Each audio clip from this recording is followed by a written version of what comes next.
Chef D. And I'm Dr. K. And we're here to talk about foraging today, going out and looking for wild ingredients that can grow anywhere. And this is just a sampling of what you get, and this is just one day's foraging. So, it changes throughout the year, changes throughout the seasons with the weather. Something always is new and coming up and exciting, but especially in spring when, the Native Americans would go out and they would get those first greens of the spring, and it was such a celebration for them because they'd been eating, dried, venison and dried fruits and dried nuts and berries. They'd make a bar out of that, a paste that they could carry around, and it was nutritious, but it didn't have that green, that kind of vitality that green things give. And all the different flavors and variety that you get from the different greens. So it is really a rainbow, and this is stuff, again, that I just harvested off our property, and yes, we do have it set up as a edible landscape. So that means that we have blueberries and fruit trees and currants and all kinds of wild things. We live on a lake, so we can catch bluegills and bass and all kinds of fish.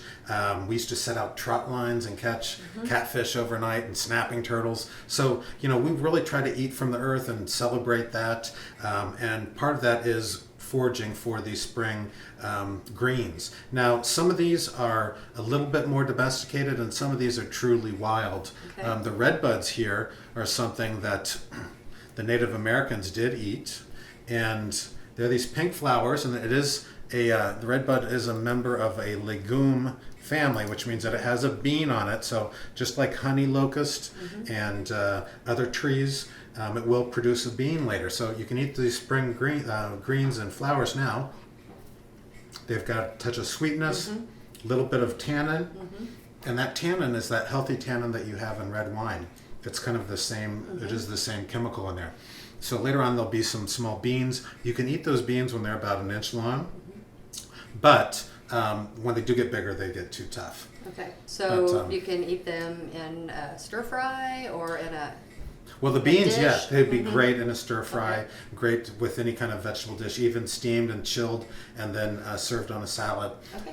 So that's a great thing. Another item that you find this time of year is garlic mustard greens. Okay, this is a member of the same family as broccoli, and broccoli also has rapini in the same family, and Chinese broccoli. Those are all different names for different kind of bitter broccolis. But if you taste this is called garlic mustard, and it has that broccoli flavor, but with a nice amount of mustard and garlic in it.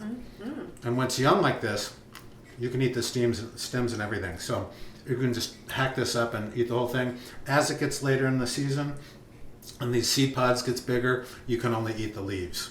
But that is a great dish, and you're helping the environment when you go out and pull this, because the Sahara Club and different state and national parks organize garlic pulls, and it's a great time for you to get out and meet people and get some physical activity. And learn the different types of wild vegetables and produce that are out there. Absolutely.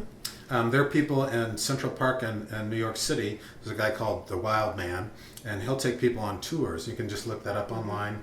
I think it's Wild Bill or something like that. But he will take you out even in the middle of Manhattan and show you some of these wild edibles. Let's move on to wild onions. Again, another ingredient that the Native Americans ate. And these look a lot like chives, but they are wild onions. And you can put an eye out with those, kid, Ralphie. All right, so you can clean these up and chop them up and use them in things like potato pancakes or veggie stir fries or marinades. When the greens are nice and young, like into May and April, May, maybe into June, you can still use these just chopped up like you would chives. But then as the plant gets older and more mature, these will become very tough, but they still have a lot of flavor. So you could bend them over and stuff them into a bluegill or a bass and then roast that off or grill it. Or you could make a flavored vinegar out of that, where you just take some hot vinegar with a little bit of sugar and a little bit of salt, and you put these onions in a big container, and then you pour that vinegar in, and you can seal that up, and that will last for years, and you'll always have that flavor of spring with you. Another family of green things are burdock. Do you know anything about burdock and sorrel? A little bit. My grandmother used to go and pick wild greens and used to take me with her. So she'd pick dock. She'd call it dock, but yes. Yeah. So these are all members of the sorrel family. And sorrel is also French sorrel, which is very, very pretty and almost like it's like a big tongue sticking out at you. They all kind of have that tongue-like shape to it. So we have the burdock or dock, and then we have the blood sorrel. And these are all delicious, but they have completely different flavors. The French sorrel is very lemony, and it's really like a lemon balm. So you can use that if you want to bring lemon flavors to scallops or salmon dishes or even pork dishes. Delicious. Sorrel and chicken is great. I also like to make a potato and sorrel soup. Yeah. So potatoes are very, very mild, and then that touch of sorrel brings it out. Burdock, there's several different members of the same family of wild dock that you can eat. So you can look that up in a lot of these foraging guides. So I always suggest, if you're going to do this, do some research, look for good guides, and there's other ones that I have where they're much more round leaves, but burdock is delicious. So someone wants to start doing this natural foraging. Where should they do this? Where shouldn't they do this? Well, that's a very good question, because you want to choose areas that are clean. Okay, so you don't want to be right next to an interstate highway or even a country road where they have used salts and chemicals to treat the roads. You really want to stay at least 15 to 20 feet away. Okay. And then there are things like wild mushrooms, morels especially. People have their favorite patches. So if you go on someone's property, and here in Indiana, you might get a warning shot fired at you. It's called trespassing. Yes. So and you better morels, you better not trespass. Yeah, ask permission before you go on someone's property, please. And don't write me any nasty letters if you get shot. Ramps also. Ramps are wild leeks. They have kind of the same shape as this, but they're very, very oniony, and they're delicious, and people are crazy about them. And if they have a ramp patch on their farm, they don't want you going in there and touching them. Okay, so ramps, they're festivals for ramps. They're beautiful wild ingredients. Another good spring ingredient is this polk. They call it polkweed or polk salad, and it's a good old country grain. Have you ever heard of that before? Oh yeah. So what was your story on polk? With my grandmother hunting greens. Oh yeah. Yeah. So definitely, she would cook them some way, either cook them down as with other greens, or sometimes she would fry them. She would fry the leaves. So that's what we do here in the Midwest. We cook things down. So you can cook a pot of greens down. You can cook a pot of dandelions down. But these are also really great steamed, and they taste a lot like asparagus. And you only want to eat these probably for the months of May and June maximum. If you keep picking it off, if you have some growing around, you can keep picking them off, and you want to eat them when they're less than 10 or 12 inches tall, and steam them. Use them great. You can use the leaves and the stems. Really, really delicious. Another thing that people see along the road is they see dandelions and they see violets.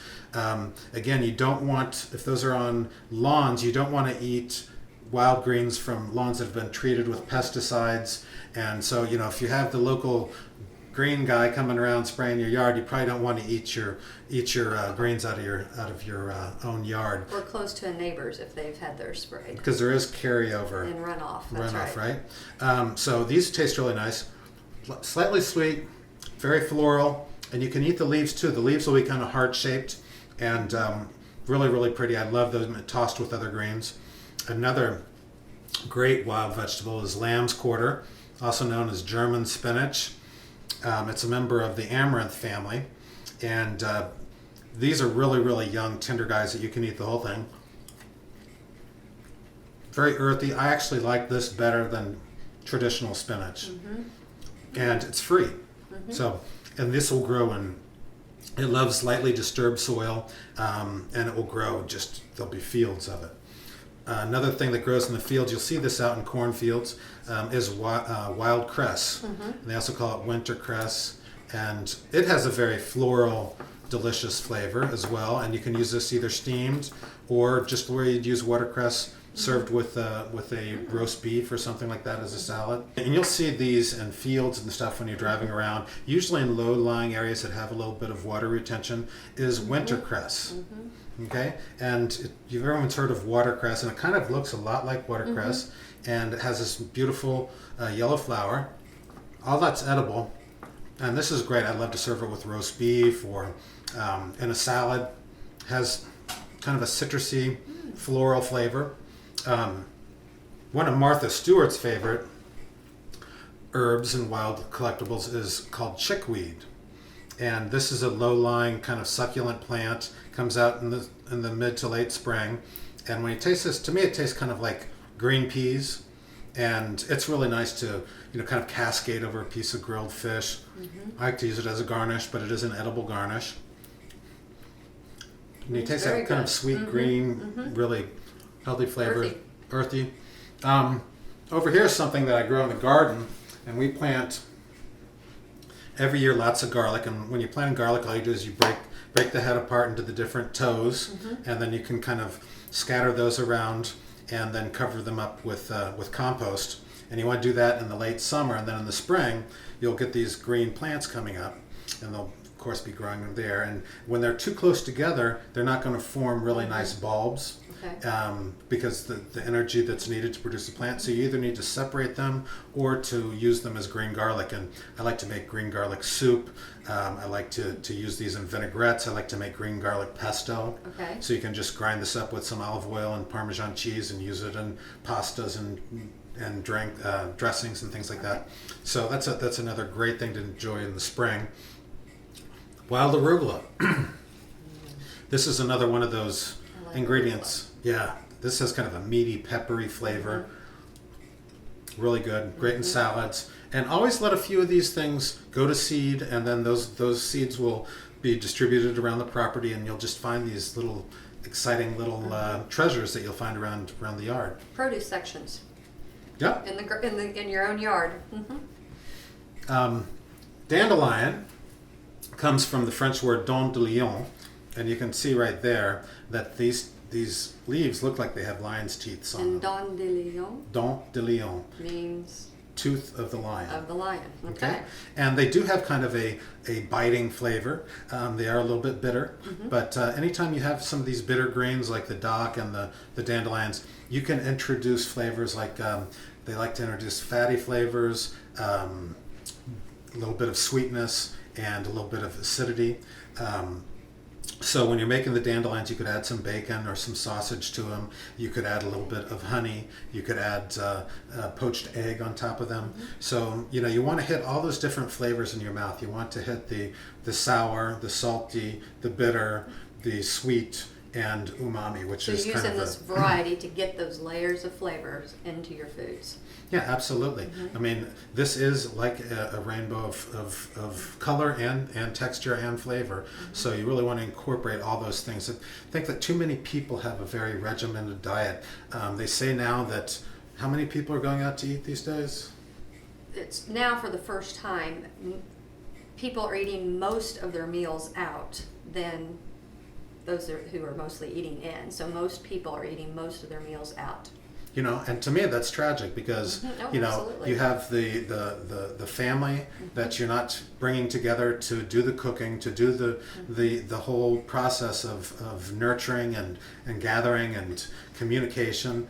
Everyone's off in their own little worlds, doing their own little things with their cell phones eating eating processed food made by corporations instead of made by mom. That's right. No. Or dad.